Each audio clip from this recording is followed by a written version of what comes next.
Hi, this is Karen Lin. Welcome to the Week 8 of Financial Accounting course. In this video, I'm going to discuss two chapters with you, Chapter 10, Current Liabilities, and Chapter 11, Long-Term Liabilities. The agenda of my videos, there will be two videos, would be I'll first talk about notes payable, which I will focus on the cost of debt. And then I'll discuss accounts payable, which I'll focus on payment terms. And I'll talk about payroll taxes and then bonds. Let's first talk about current liabilities. Current liabilities, first of all, consist of resources, which means they are on the right-hand side of our accounting equation. They must be paid within 12 months from the end of the accounting period, and they are basically large sources of resources for merchandising companies. So I want to explain something a little tricky here, which is in Chapter 11, we'll talk about long-term liabilities, which may last for more than 1 year. And when we look at those liabilities, say you have a 5-year bond, at the end of the 5-year, which means the last year of the 5-year term, they will be reclassified as from long-term liability to current liabilities. Again, because in the last year of the 5-year term, the debts are to be paid within 12 months. So they fall into the definition of current liabilities rather than long-term liabilities.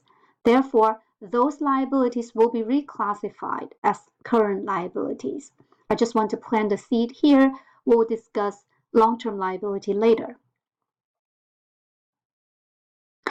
Let's first talk about notes payable, which is an example of current liability.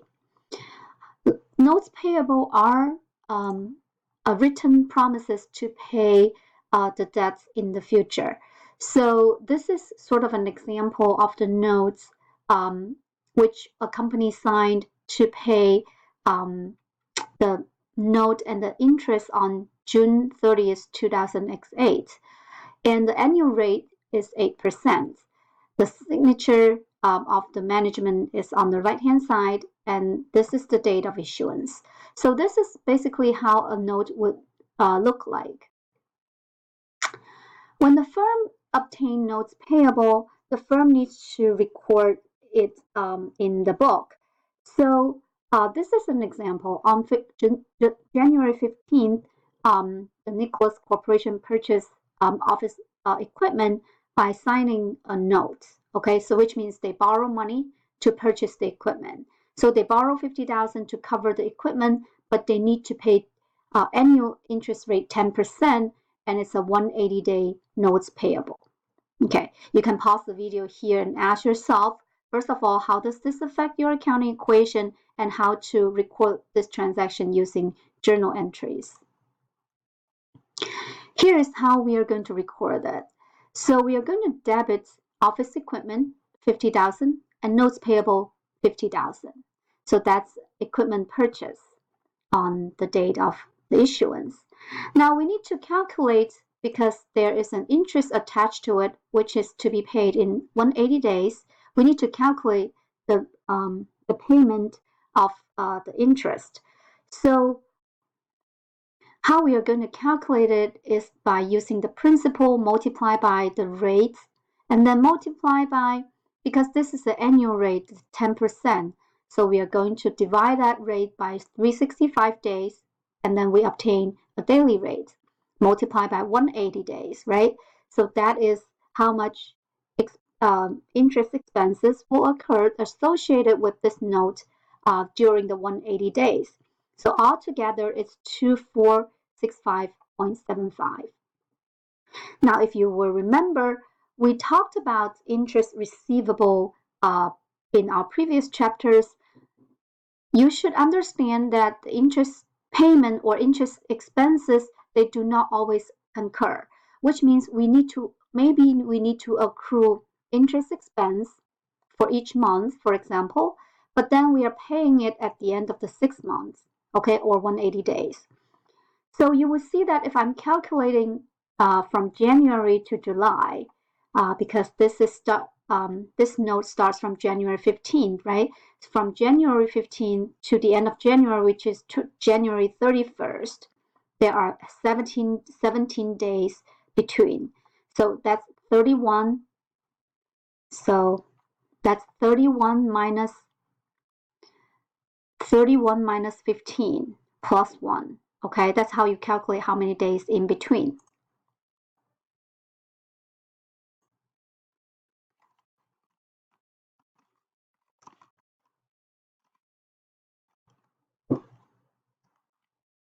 Number of days in between,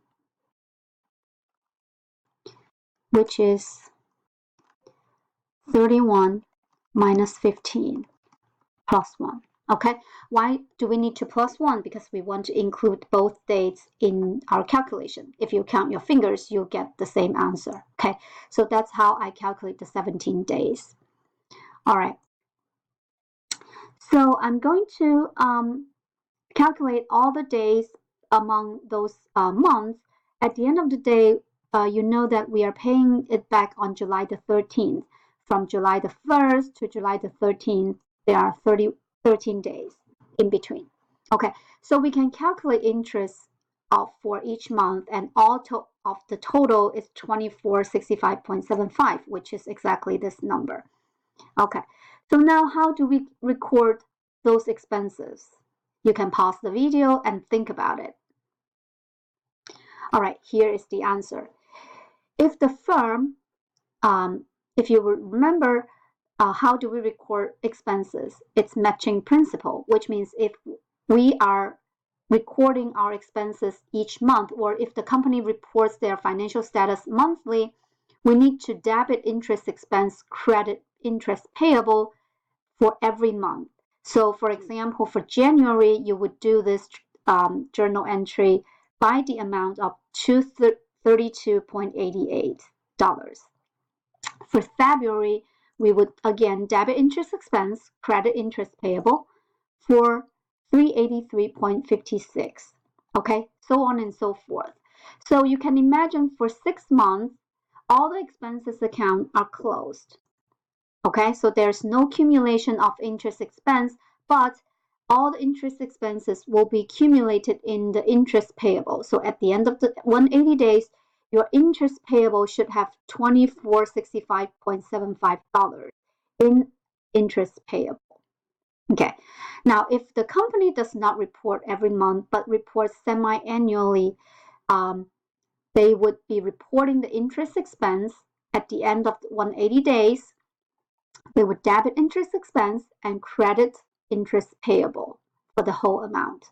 So this sort of connects the dots where when we talk about expenses, expenses are calculated using the idea of accounting period and also the matching principle.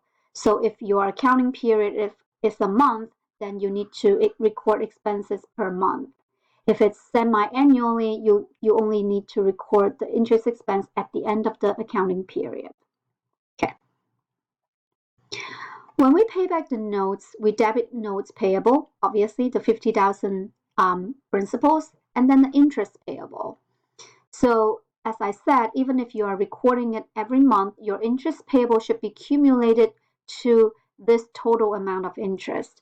So when we accumulate them, that's 2465.75, and we credit cash. Okay, that's principal plus interest that we are paying back for the notes.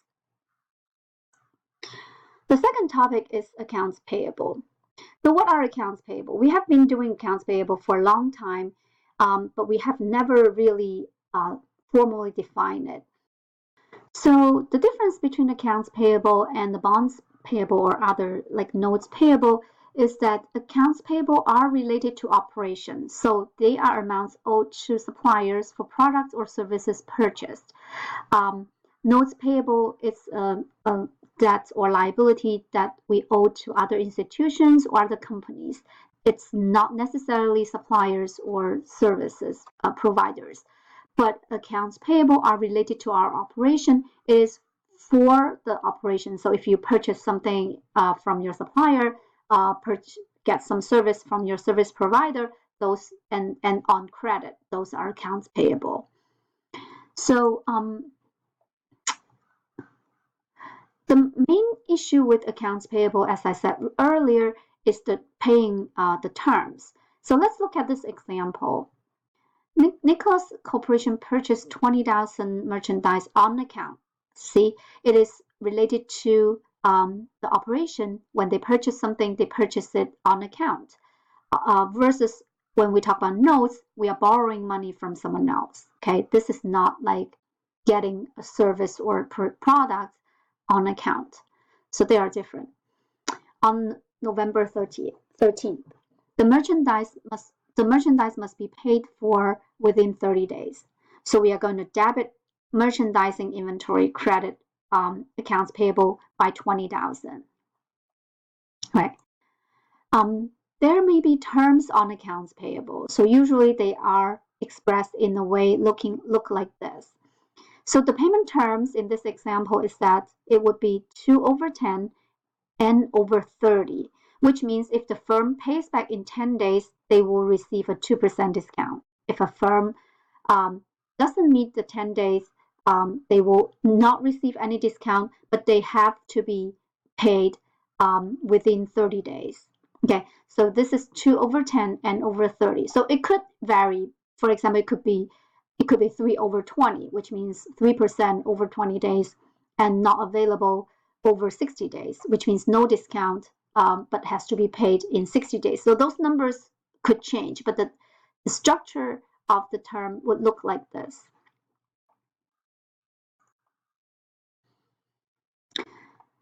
So let's assume the company paid in 16 days. I mean, within 10 days. Sorry, on the 6 days, for example. So we already record accounts payable 20,000. We need to cancel that out. So we are going to cancel the accounts payable out by 20,000. However, we receive a 2% discount, which means we are only paying $19,600 for cash. So we are only paying 98% of the 20,000. So where's the 2%? The 2% we crediting merchandise inventory, which means we are reducing the inventory from the beginning by $400, which means our inventory now is only worth 20,000 minus $400. That's $19,600, which is exactly this number. Okay. So again, we are reducing the value of our inventory because we receive a discount from it. Next, I'm going to talk about payroll taxes payables. I skipped the sales tax payable and the income tax payable because those are pretty straightforward.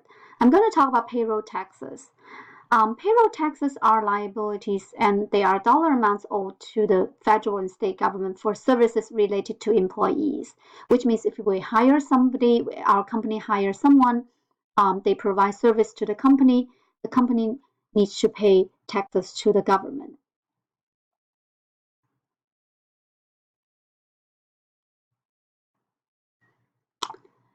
Okay, so there are two kinds of payroll taxes. One part is the payroll taxes that the employee has to pay to the government. Okay, which means think about yourself. If you work for McDonald's, right? Your hourly rate, say $20 per hour. You don't really get $20. You get, say, $18 or $17 per hour because you have to pay taxes. So your company pays you by hour after withholding the taxes from you. So the company will withhold taxes for employees because the employees need to pay taxes to the government. The second part is the employers themselves are taxed by employing the employees. Okay, so this is another form of taxes of the firm. So when we talk about payroll taxes, we really talk about two different sources of the payroll taxes. One is from the employee, the other is from the employer. When we talk about the payroll system, there are really four elements. First of all, talking about the employee, from the employee side, the employee earns some money for their work. That's their earnings. For example, if you work for McDonald's, $20 per hour, you work for 10 hours, the earnings would be $200. But you don't really get the $200 when you get a paycheck from McDonald's because there are deductions to it. For example, if you have union dues, if you have pensions, if you have some, even the payroll taxes, those are related, which I'm going to come back in a minute. Those are going to be deducted from the earnings. After the deductions, you got a paycheck that shows the earnings showing the deductions, and you get the net pay. Let's say you earn $200, but your net pay is $170, for example. And this is from the employee side. From the employer side, employers also pay payroll taxes. So those we will be discussing in the next 10 minutes or so. So this is an example of the payroll register. I'm going to show you this as an example. We are going to discuss some of the items in more detail later. In a register, it shows the employee's ID number, their gross pay, which means how much they earn during by providing services, and federal income tax, state income taxes. Those two we are not going to discuss in this course because they are too complicated. We're going to discuss the OASDI and Medicare and some other deductions like union dues and so on. So after the deductions, each employee are paid by their net pay. So for example, for employee 1034, he or she would receive a paycheck $533.80 for the week that they provide services. From the company's perspective, the company will be paying all the total $1,384.35 to both employees. So this is how a payroll register would look like. Next, let's take a look at FICA, OASDI, and Medicare. OASDI is a short form of Old Age Survivors and Disabilities Insurance. So for every year, the threshold of this OASDI could be different. For 2018, it is 6.2% of the first $128,400 earned by an employee. So I'll give you an example later to show how different employees would be paying different OASDI. But I want you to remember it is the 6.2% for the first $128,400 that an employee earned. Medicare is 1.45% for the gross pay. Let's talk about OASDI. OASDI has a threshold. This threshold would be used to determine how much an employee would be paying for OASDI. Employee number one has a gross pay of $624 for the current week. Prior to this week, employee number one earned $18,000 in 2018. Now, how do we calculate FICA OASDI taxes for this employee for this week? If you remember, there is a threshold saying that for the first $128,400 earned by the employee, those numbers all have to pay 6.2%. So if we look at the $18,000 the employee had earned, that is way lower than this threshold, which means for all the $624, this employee has to pay OASDI for the full amount. So his gross pay did not exceed the cap. He has to pay $624 multiplied by the 6.2%. That is $38.69 for OASDI. Employee number two also earned $624 for the week. Prior to this week, he has already earned $128,100. So how much OASDI this employee has to pay?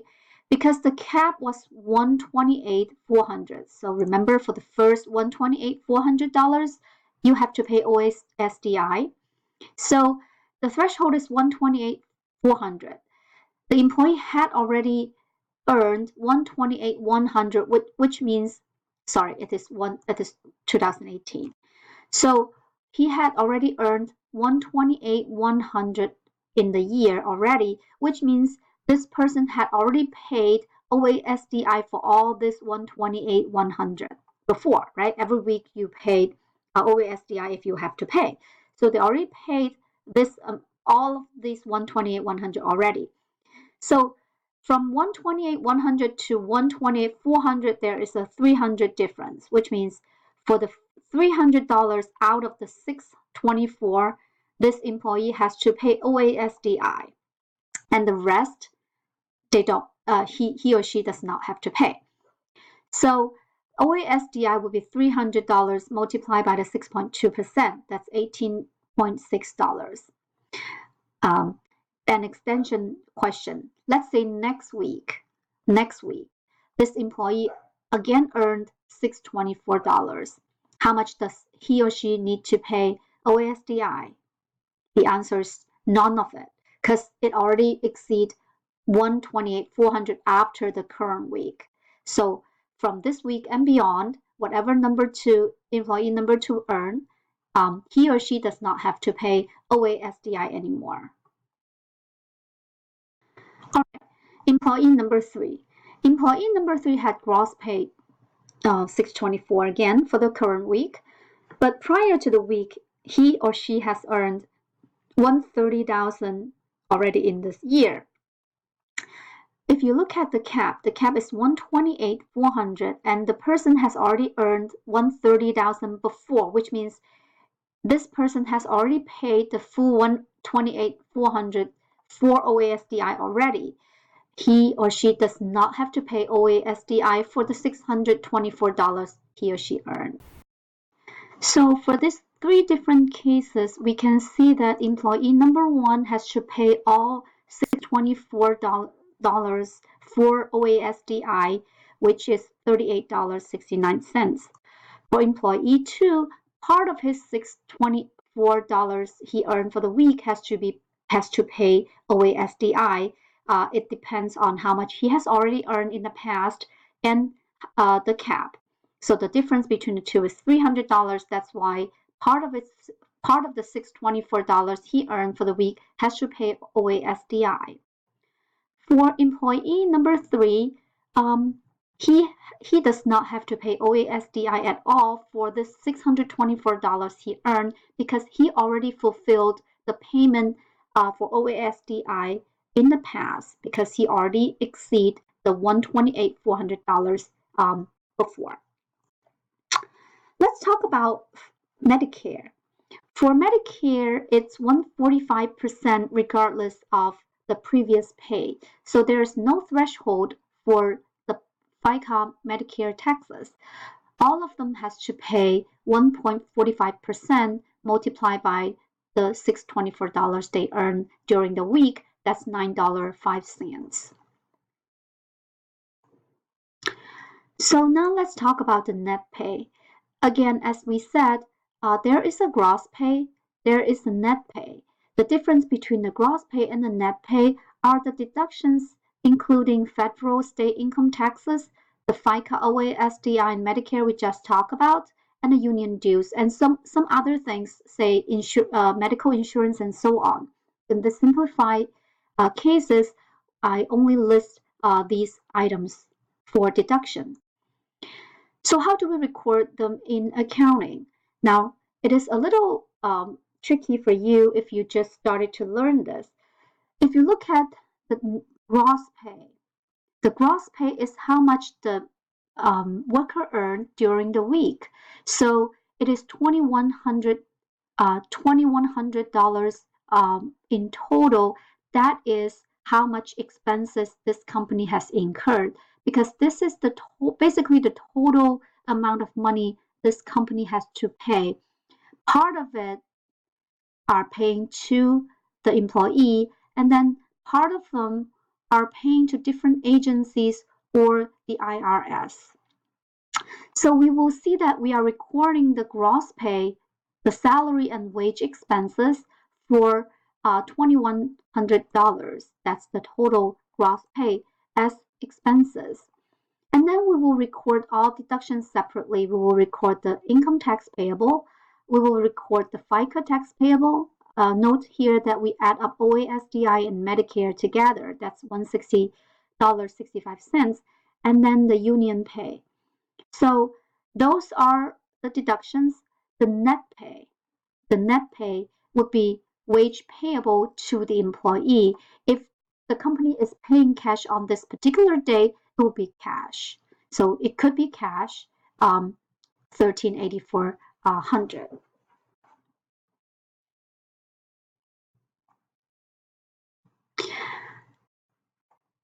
So we just talked about the employees' payroll taxes. Now let's talk about employers' payroll taxes.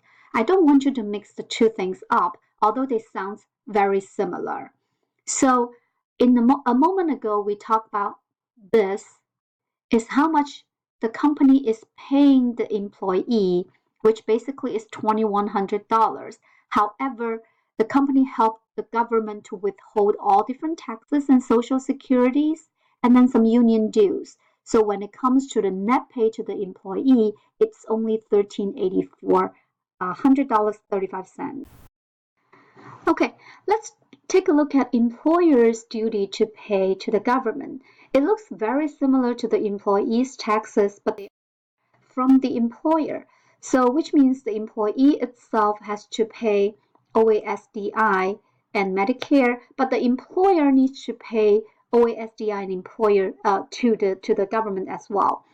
So, for 2018, it's the same. It's 6.2% for the first $128,400, and Medicare is 1.45. So the calculation are exactly the same as what we have discussed before, but it is from the employer. And then another employer's duty that is not paid by the employee. So when we talk about here, you didn't see any unemployment taxes because those are not the employee's duty, but the employer's obligations. So the employers has to pay federal and state unemployment programs. For 2018, it is 6% for the first $7,000 earned by each employee, which means for every employee that the employer hired, the employer needs to pay 6% for every single one's first $7,000 they earn.